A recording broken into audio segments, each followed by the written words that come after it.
Hi everyone, कैसे हैं आप सब? आई होप बढ़िया होंगे। आज हम डिस्कस करने वाले हैं कि प्रॉब्लम्स क्या होती हैं आयरन के अंदर, क्योंकि हम आगे बढ़ने वाले हैं। कुछ एडवांस आर्किटेक्चर वो बनाए क्यों गए होंगे, आई होप आप समझ पा रहे हैं, क्योंकि यहाँ पर कुछ दिक्कत आई है। क्या दिक्कत आई है वो सारी चीज़ों को समझने की कोशिश करते हैं। तो ले चलते हैं आपको स्क्रीन पे, और यहाँ आज है डे हमारा 40। और आज हम क्या देखने वाले हैं, आज हमारा टॉपिक रहने वाला है प्रॉब्लम्स इन आरएनएन और उनके सॉल्यूशंस क्या हैं। वो दोनों चीज़ें हम देखने की कोशिश करेंगे।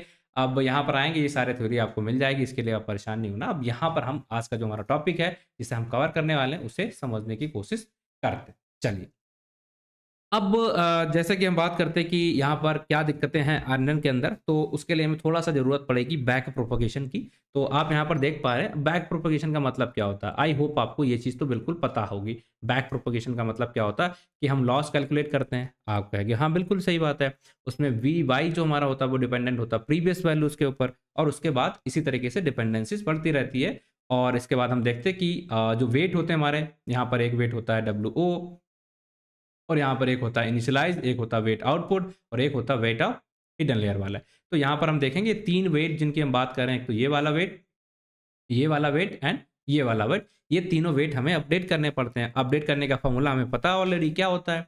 तो जब भी हम यहाँ पर लाइक हमने इनिशियलाइज़ की बात की, तो ये इनिशियलाइज़ हो गया, और यहाँ पर जाके लर्निंग रेट और डेल ऑफ ये आई।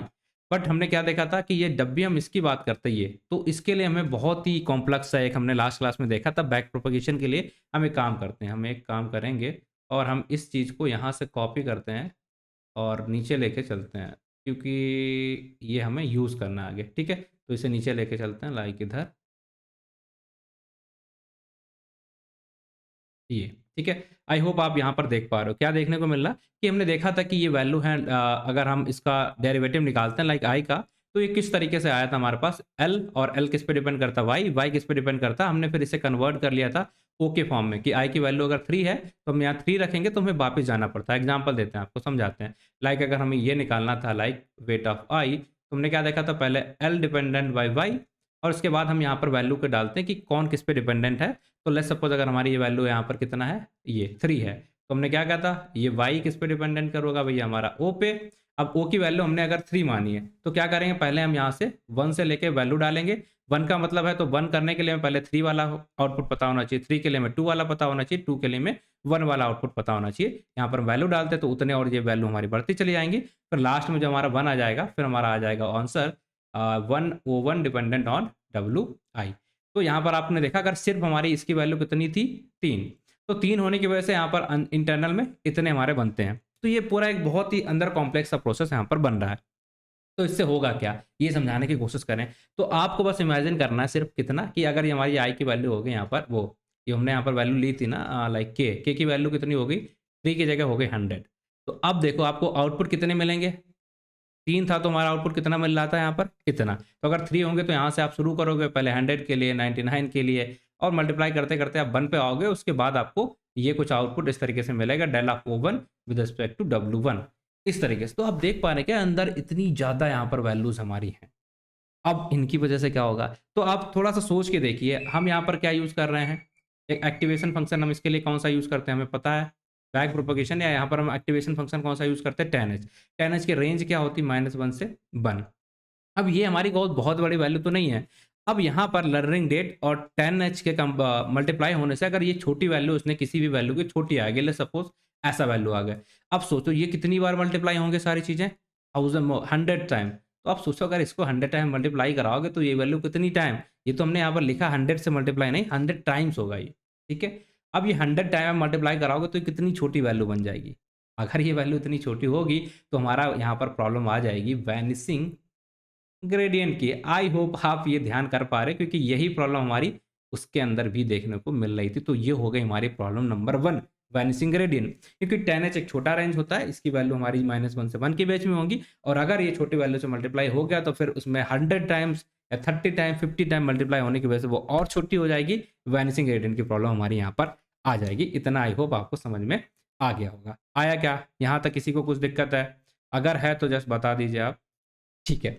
तो और क्या हो सकता है? चलिए, फिर हमें सेकंड रीज़न नंबर 1 हमारा हो चुका है। क्या प्रॉब्लम आ सकती है? Problem number 1 done. Problem number 2 की बात करें।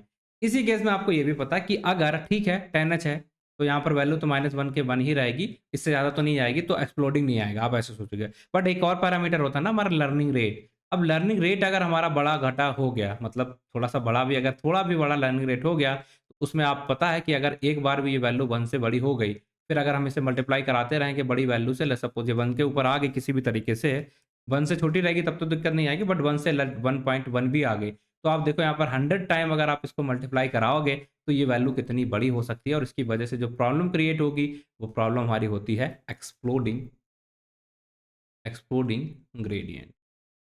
आई होप आप समझ पा रहे हो कि लर्निंग रेट अगर आपका एडजस्ट नहीं है, लर्निंग रेट में भी थोड़ी-सी गलती हुई, तो ये हमारा इसके साथ मल्टीप्लाई होता है, तो रेंज के बाहर निकल जाएगा और बाहर निकला ही जैसे, तो ये लर्निंग रेट की प्रॉब्लम की वजह से ये हमारा एक्सप्लोडिंग ग्रेडियंट यहाँ पर आ सकता है। क्यों? इतनी बार मल्टीप्लिकेशन हो रहा है, सारी चीज़ें डिपेंडेंट हैं। देन आते हैं इस पे और यहाँ पर हम बात करते हैं क्या, कि आप देख पा रहे हैं क्या, ये हमारी जो वैल्यू है, कितने एक फैक्टर है, लेट्स सपोज़ हम यहाँ से शुरू कर रहे हैं और यहाँ से ये चलता जा रहा है, चलता जा रहा है, चलता जा रहा है, चलता जा रहा है, कितने हैं? 100 टाइम्स हमने बोला था। तो यहाँ पर 100 टाइम्स के बाद आपको देखने को मिलेगा जो आपका रियल वैल्यू है। अब यहाँ पर लेट्स सपोज़ मैं पूछता कि my name is Prince Katiyar, तो हमारा कोई लॉन्ग टेस्ट है, ठीक है? प्रिंस कटियार और हमने यहाँ पर कुछ अपना पैराग्राफ लिखा, 1050 वर्ड लिख दिए और यहाँ पर हमने यूज़ किया his way of teaching is good. Let's suppose मैंने ऐसा कुछ लिखा है। तो आप बताओ ये हिस किसके लिए यूज़ किया गया है? यहाँ पर और 50 वर्ड बीच में आए थे, तो ये कन्फ्यूज़ हो जाएगा क्योंकि इतना सारी चीज़ें डिपेंडेंसी है, ठीक है? यहाँ पर ये इसके ऊपर, ये इसके ऊपर, तो मल्टीपल वैल्यू आपस में सारा एक-दूसरे से रिलेटेड रहता है, इसकी वजह से ये कन्फ्यूज़ हो जाता है और लॉन्ग टर्म अगर डिपेंडेंसी की हम बात करें, ये वर्ड हमारा है, यहाँ पर हिस का मतलब होना चाहिए प्रिंस, लेकिन ये समझ नहीं पाएगा क्योंकि बीच में भी अगर यहाँ पर हमने 1-2 बार कोई दूसरा नाउन लिया होता, तो इसकी डिपेंडेंसी गायब हो जाती है ना यहाँ पर। कितनी चीज़ों की डिपेंडेंसी वो मल्टीपल बार नहीं ध्यान रख सकता। तो यहाँ पर क्या होता है कि जब भी हम लॉन्ग टर्म डिपेंडेंसीज़ की बात करते हैं, लॉन्ग टर्म अगर हम इससे आंसर पूछते हैं, तो ये डिपेंडेंसी की वजह से लॉन्ग टर्म आंसर्स, ठीक है? अगर हम पूछते हैं तो ये डिपेंडेंसी की वजह से, क्योंकि मल्टीपल टाइम हमें वो सारी चीज़ों को ध्यान रखना पड़ता है, मल्टीपल टाइम, तो ये हमारा वहाँ पर काम नहीं कर पाता। तो लॉन्ग रेंज डिपेंडेंसीज़ हमारी यहाँ पर अच्छे से काम नहीं करती हैं। क्यों? क्योंकि इसका जो आंसर होता है कि अगर हम यहाँ पर करें, तो आप सोचो इसका है और उसका जो जितना हम आगे बढ़ते चले आ रहे हैं, उनका वैल्यू भी उतनी कॉम्प्लेक्स हो जाती है क्योंकि हमने लास्ट क्लास में देखा था कि ये सिर्फ़ i की वैल्यू 3 होने पे, मतलब हमारा जो पैरामीटर कुछ इस ऐसा है, सिर्फ़ 3 यहाँ पर है। जो हमने इटरेशन कराया टाइम पीरियड सिर्फ़ 3 के लिए किया। तो अगर यहाँ पर टाइम पीरियड 10 के लिए हम बनाएँगे तो सोचो कितना बड़ा ये हमारा ये ग्रेडिएंट वाला फ़ॉर्मूला बनेगा। उतना फ़ॉर्मूला बनेगा तो जो इम्पोर्टेंस दे पाएगा, स्टार्टिंग वाले वैल्यूज़ को देता है। तो वहाँ पर लॉन्ग टर्म अगर आप क्वेश्चन पूछोगे, लॉन्ग टर्म डिपेंडेंसी जिसमें होता है, तो वो मेंटेन ही नहीं कर पाता। वो आंसर किसको कर पाएगा सिर्फ़? जिसमें शॉर्ट टर्म डिपेंडेंसीज़ है, ठीक? तो उन्हीं के बेस पे वो आपको आंसर कर देगा, जो कि हमारा गलत हो जाता है। समझ में आया? लॉन्ग रेंज की डिपेंडेंसीज़ यहाँ पर दिक्कत देती हैं, इसे ये सॉल्व नहीं कर पाता, उसमें यहाँ पर इसे एक्सेस होती है, मतलब दिक्कत होती है उसको डिपेंडेंसीज़ को कैप्चर करने के लिए। तो इसका हम नाम क्या देंगे?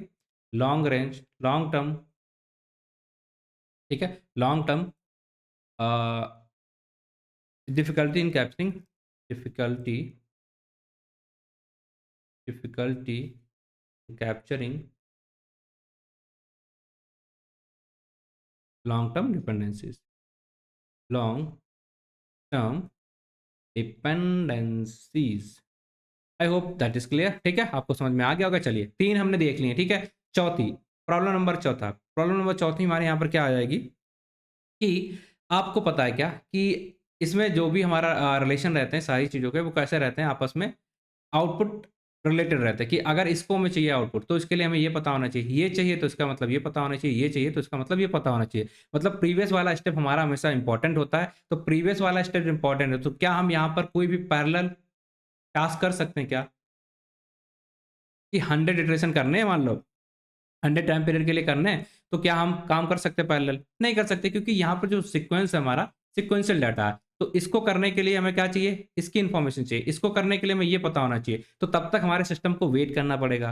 तो अगर हम बात करते हैं पैरेलल टास्क, यहाँ पर हम क्या कर पाएँगे? नहीं। तो हमारी डिपेंडेंसी या दिक्कत क्या हो जाती है? Lack of पैरेललिज़्म।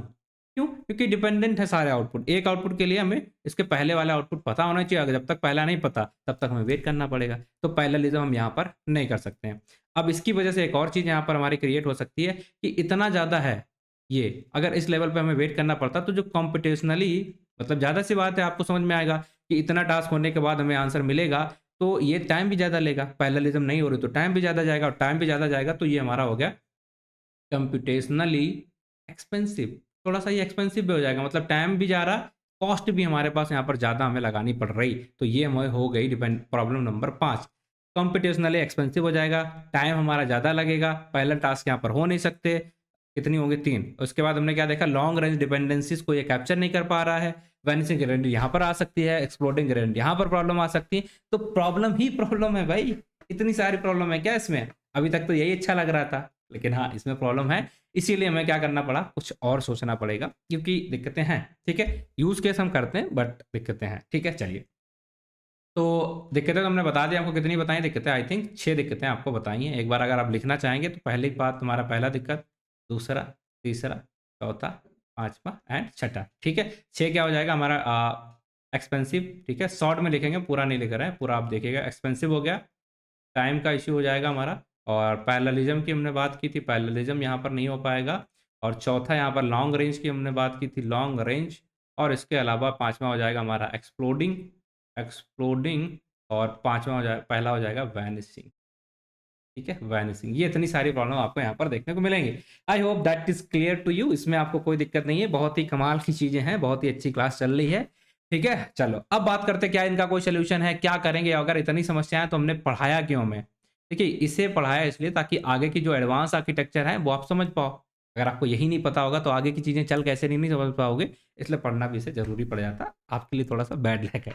चलो, अभी सॉल्यूशन की बात करते हैं, क्या यहाँ पर हम सॉल्यूशन कर सकते हैं, क्या इसका सॉल्यूशन हो सकता है? तो सबसे पहला सॉल्यूशन क्या हो सकता है, हमने देखा था क्या कि लर्निंग रेट अगर हाई हो गया, लर्निंग रेट हमारा ये है, ये हाई हो गया, तो इसकी वजह से क्या हो सकता था हमारा ग्रेडिएंट एक्सप्लोडिंग की प्रॉब्लम हो सकती थी।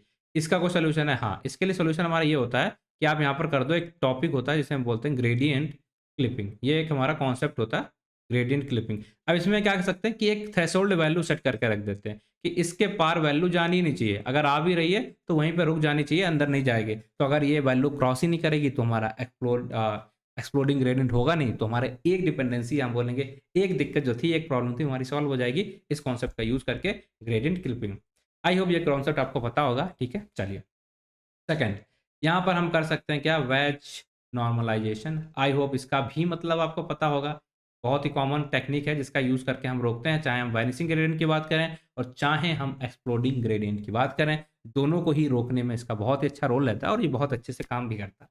तीसरा, तीसरा हमारा सॉल्यूशन क्या हो सकता है? तीसरा सॉल्यूशन हमारा ये हो सकता है कि हम अटेंशन मैकेनिज्म का यूज़ करें, बट अभी हमने पढ़ा नहीं है तो उसको हम यहाँ पर नहीं लिख रहे हैं। हम यहाँ पर स्किम ग्राफ का यूज़ कर लें, वो भी इस काम को करने के लिए आता है कि सारी चीज़ों को हम इम्पोर्टेंस नहीं देते, कुछ स्किप कर दें, बट वो भी हमने नहीं पढ़ा, तो उसे भी अभी के लिए छोड़ देते हैं। हम वही की बात करेंगे जो हमने यहाँ पर पढ़े हुए हैं। लाइक, तो हम क्या कर सकते हैं यहाँ पर, weight initialisation, weight initialisation, but ये इतना इफ़ेक्टिव नहीं होता है, ठीक है? इतना इफ़ेक्टिव नहीं होता, इससे बहुत ज़्यादा फ़र्क नहीं पड़ेगा। अब जो सबसे ज़्यादा फ़र्क यहाँ पर पड़ सकता है जिस तरीके से, वो आ सकता है हमें कि हम आर्किटेक्चर ही चेंज कर लें। मतलब जो आरएनएन है, इसकी जगह पे कुछ नया आर्किटेक्चर बना लें। तो वो क्या हो सकता है हमारा, एलएसटीएम, लॉन्ग रेंज डिपेंडेंसीज़ की जगह पे हमने क्या करना है यहाँ पर, लॉन्ग शॉर्ट टर्म, ठीक है? इसका क्या फुल फॉर्म होता है वो आपको बताना है कमेंट करके। ये एलएसटीएम क्या होता है, उसके साथ एक और चीज़ होती है जीआरयू, गेटेड नहीं, उसका भी फुल फॉर्म आप ही को बताना है, ठीक है? ये दोनों फुल फॉर्म आपको बताने हैं, एलएसटीएम का फुल फॉर्म एंड जीआरयू का फुल फॉर्म।